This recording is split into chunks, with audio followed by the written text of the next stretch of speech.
And welcome back to another BobBlast. Hi, I'm Bob Burridge, and this one is one of my composition designs I love so much, and this one happens to be about the checkerboard. It's one of my many designs I happen to like.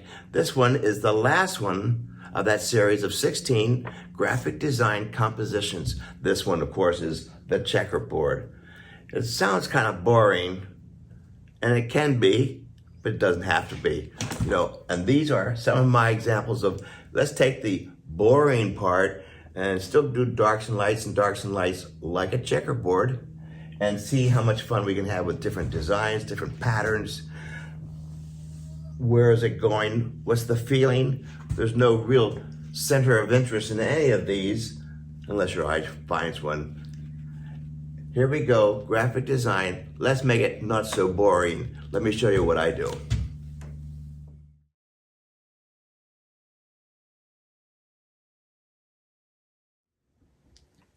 So the checkerboard design can be a little boring, dark and light, dark and light, and dark and light.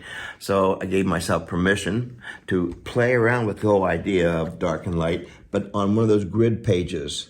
So I just was boring, but I wanted to see how much fun I could actually take something that's so mundane and make it visually exciting. So it's like zooming in and zooming out, that kind of stuff.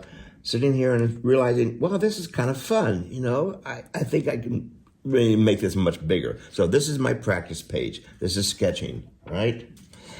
This is a full page of all of my favorite compositions. There are many of them, but I've chosen about 16 designs. And you can see my last one that I'm doing here today is about the checkerboard. All right, design, and that was my version at that time.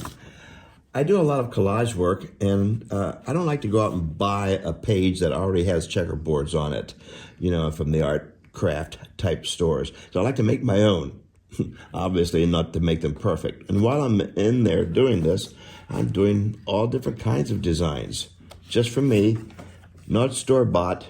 That way I have my DNA all over the whole thing, right?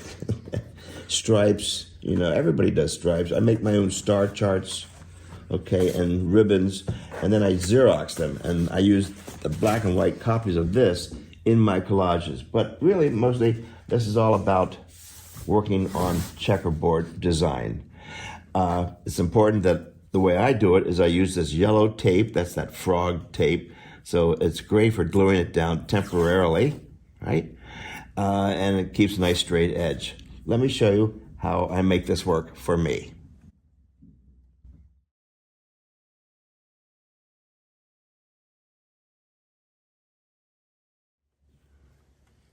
So if I'm in the studio, I don't want to be tricked to staying inside the lines, right? So let's make this visually exciting.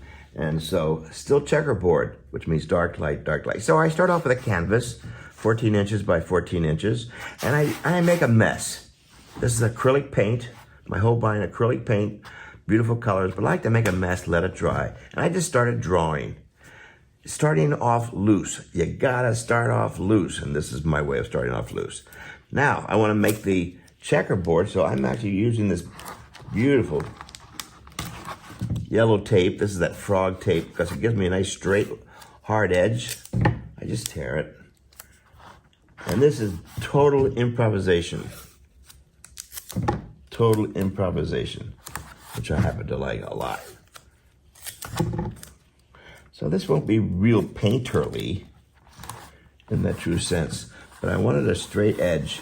It's going to be a whole series of lines going this way and lines going this way. There's your checkerboard, but I don't want to stay within the lines. Wide brushes. This is about a 1 inch wide brush. I have my paints in here. I think I'll just start right off with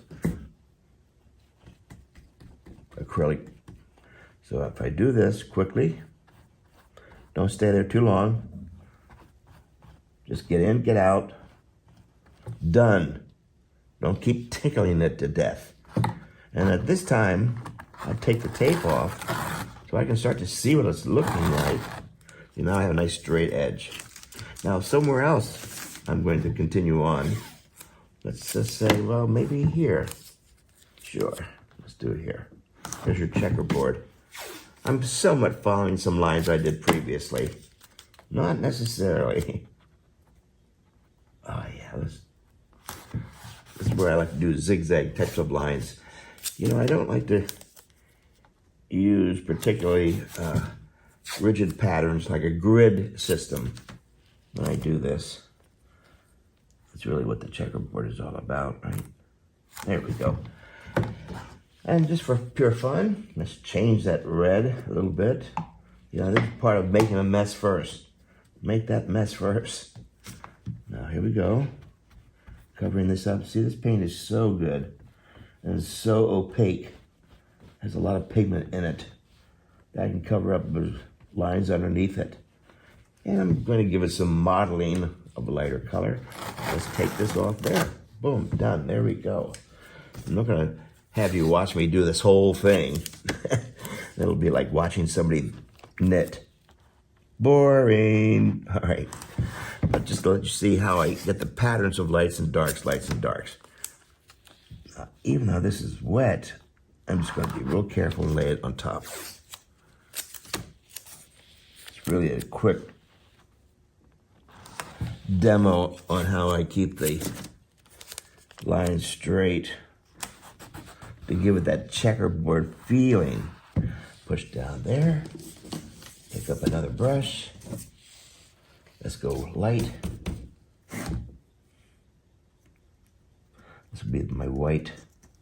Well, let's give it a color. A little bit of a color.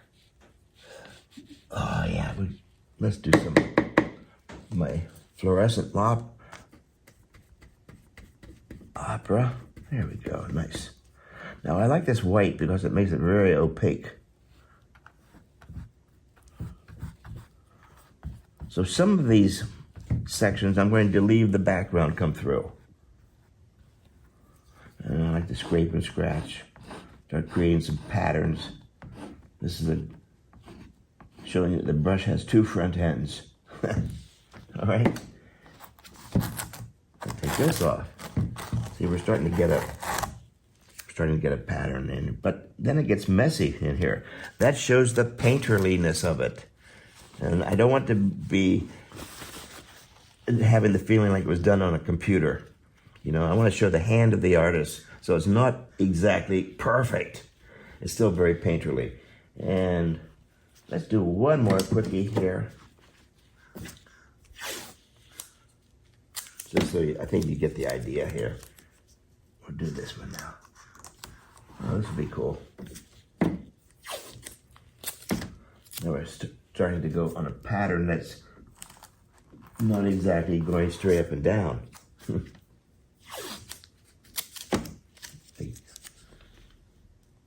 It's amazing that the paint doesn't come off on the tape when I can do this. So let's get another pattern up in here.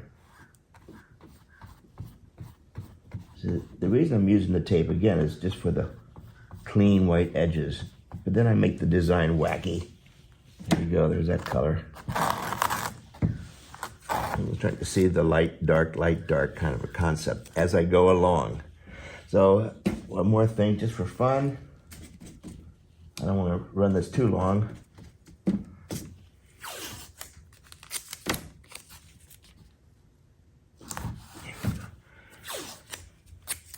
And up in here. There. More of this tape. Buy a lot of rolls of frog tape, the yellow. Yellow works best for the hardest, cleanest lines. All right, and there we go. Lots of white on this one. Hard edge. Just gently put it down.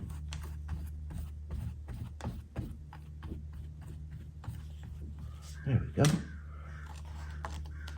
You know, it looks tedious, but let me tell you, after a while, you get into a rhythm, and it just takes off. Remember, this is all about being a checkerboard, but not the rigid checkerboards, like rigid checkerboards, a grid system. It's still going to be working on a grid system, but I'm making it up as I go along.